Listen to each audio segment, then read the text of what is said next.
Saturn doesn't ask us to give up on our dreams, only to make them real. I think this is the perfect quote if you want to understand Saturn's traits.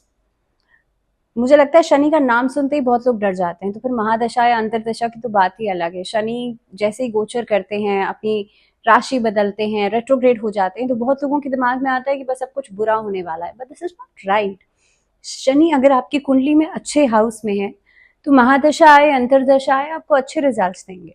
Shani अगर आपकी कुंडली में अच्छी position में है, एक strong position में है, अच्छे भाव में बैठे हैं, तो डेफिनेटली आपको अच्छे रिजल्ट्स देंगे।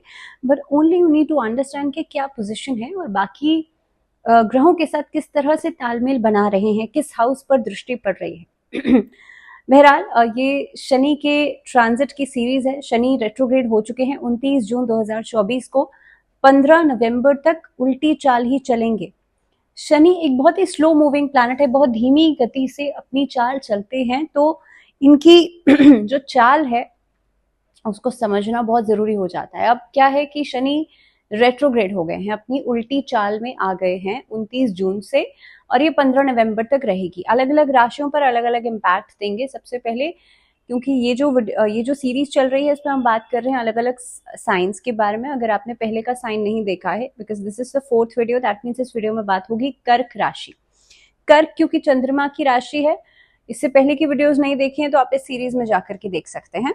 सो कर्क राशि वाले लोगों के लिए क्या क्या कुछ इम्पैक्ट पड़ेगा। अब आपका अगर मैं चार्ट देख पा रही हूँ तो देखिए आप लोगों के लिए जो सैटर्न है वो 7th और 8th के लॉर्ड होकर के 8th हाउस में ट्रैवल कर रहे हैं, अष्टम भाव में गोचर करेंगे। और सबसे जरूरी बात इस अवधि में आपका वर्क प्लेस या वर्किंग पैटर्न्स को कैसे प्रभावित करेंगे ये समझना जरूरी है। 7th हाउस जो होता है, यहाँ से आप अपना व्यवसाय देखते हैं या कोलैबोरेशंस देखते हैं, लोगों के साथ कैसी डीलिंग्स कर रहे हैं, या दाम्पत्य जीवन भी यहीं से देखा जाता है। लेकिन उससे पहले इस अवधि के अंदर अगर आप किसी चीज की लंबे समय से प्लानिंग कर रहे थे, या मान लीजिए कोई स्ट्रैटेजी आपने बना करके रखी थी, तो this will be the time जबकि आप उसे इम्प्लीमेंट करने के बारे में सोचेंगे या काम में तेजी आ जाएगी।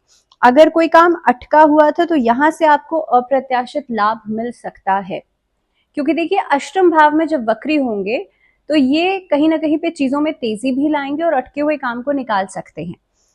दूसरी बात, इस अवधि में डेवलपमेंट को देखते हुए ये समय आपके लिए बेहतर रहेगा टिल द मंथ ऑफ अगस्त और लगभग मिड ऑफ सितंबर। करियर के दृष्टिकोण से देखा जाए तो इस अवधि में अगर मैं अपॉर्चुनिटीज की बात करूं, देखिए वक्री शनि जो है, जैसे मैंने पहले ही कहा कि थोड़ा सा तेज गति कर देते हैं। और दूसरी बात यह है कि इस अवधि के अंदर कहीं ना कहीं पे अपॉर्चुनिटीज आपके सामने रहेंगी।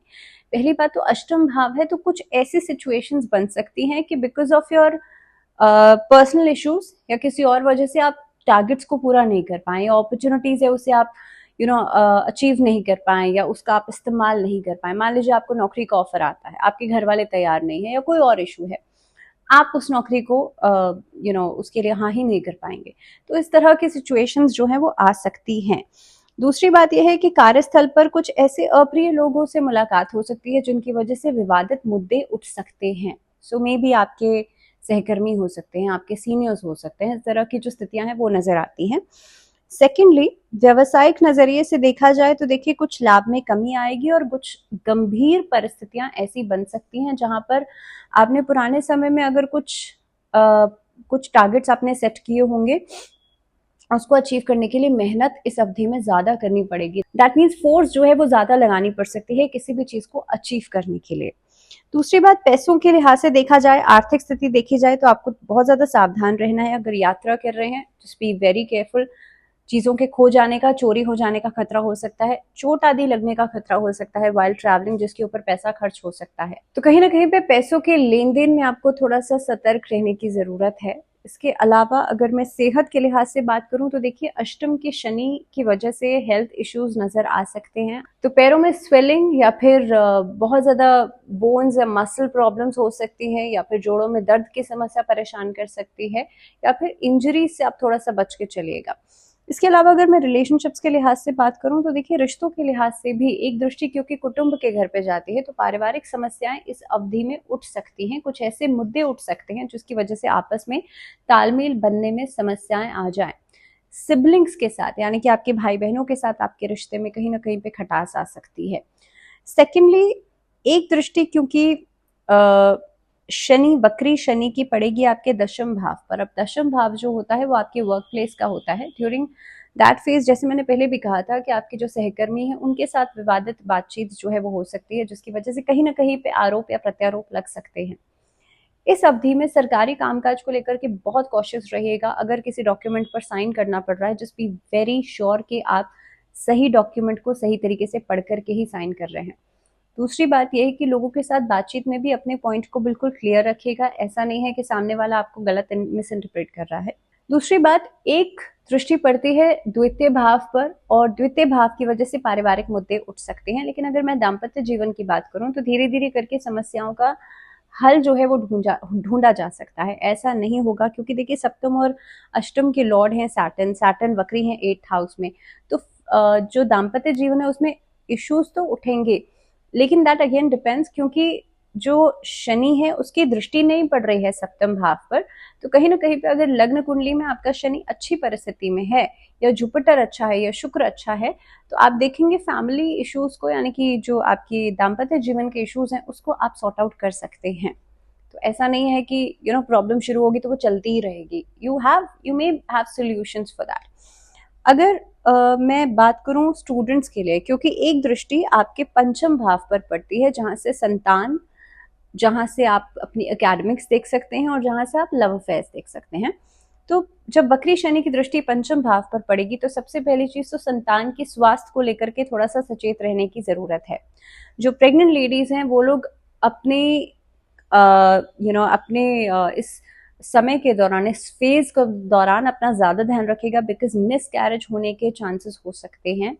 सो बी वेरी श्योर, क्योंकि अष्टम शनि की वक्री दृष्टि पड़ रही है आपके पंचम भाव के ऊपर। तो अगर संतान है तो संतान के अस्वस्थ रहने से भी चिंताएं बढ़ सकती हैं। सेकेंडली, अगर आप प्रेग्नेंट हैं तो मिसकैरेज होने के चांसेस बन सकते हैं, क्योंकि अगेन मैं फिर से वही बात कहूंगी, गोचर का वक्री शनि है, इम्पैक्ट डाल सकता है। अगेन आपका शनि भी अगर आपकी कुंडली में बहुत अच्छा नहीं है तो इस तरह की परेशानी उठ सकती है। पंचम भाव से जुड़ी हुई इश्यूज ऑलरेडी आपकी कुंडली में है, तब तो आपको बहुत ज्यादा सावधान रहने की जरूरत है।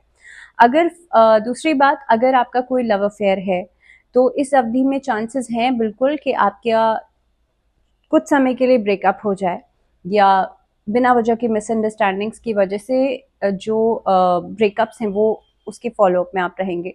सेकेंडली, इस अवधि के अंदर आप देखेंगे कि अगर स्टूडेंट्स की बात की जाए तो बहुत मेहनत करने के बावजूद भी रिजल्ट्स धीरे धीरे करके मिलेंगे, या हो सकता है डिस्ट्रैक्शन बहुत ज़्यादा रहेगी, टेंशन या एंग्जाइटी की वजह से भी फोकस में कमी आएगी। लेकिन अगेन वही बात मैं आपसे कहूंगी कि देखिए, जो मैंने वीडियो के स्टार्टिंग में कोट कहा था आपसे, that Saturn doesn't ask you to to give up your dreams, because basically होता ये है कि कई बार लोग प्रैक्टिकल चीजों को ना समझ करके बहुत ज्यादा डे ड्रीमिंग करते हैं। तो इस तरह की सोच अगर आपकी भी है तो जरूरी है आपके लिए समझना कि प्रैक्टिकल सिचुएशंस क्या हैं, उसमें आपका कैलिबर कितना है और उसके अकॉर्डिंगली कितना एफर्ट आपको लगाना पड़ेगा आपके टारगेट तक पहुंचने के लिए। So Saturn always demands for hard work. मेहनत जो है वो आपको करनी ही पड़ेगी, कंसिस्टेंसी अपने काम में लानी ही पड़ेगी, नहीं तो किसी चीज़ का सहारा आप नहीं ढूंढ सकते।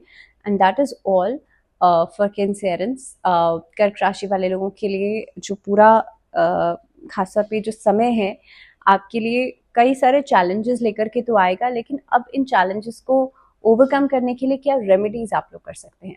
देखिए, पहला काम आपको क्या करना है, एक तो शनि स्तोत्र का पाठ करना शुरू कीजिए।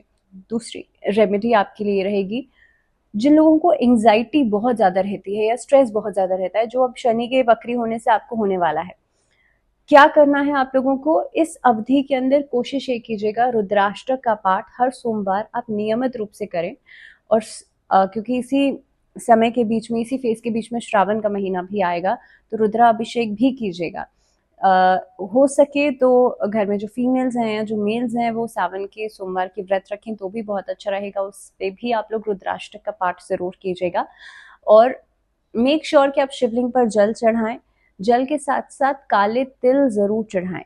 ऐसा करने से भी शनि से जुड़ी हुई जो समस्याएं होती हैं वो खत्म होती हैं, एंड आपकी जो भी ऑब्स्टैकल्स होंगे वो खत्म होंगे। सो इसी के साथ ये रेमेडीज आप लोग कर सकते हैं। इस वीडियो में फिलहाल इतना ही। अगली वीडियो में हम बात करेंगे लियोज यानी कि सिंह राशि, लेकिन तब तक के लिए ध्यान रखिए अपना। फिलहाल जुड़े रहिए चैनल के साथ और मुझे दीजिए इजाजत। नमस्कार।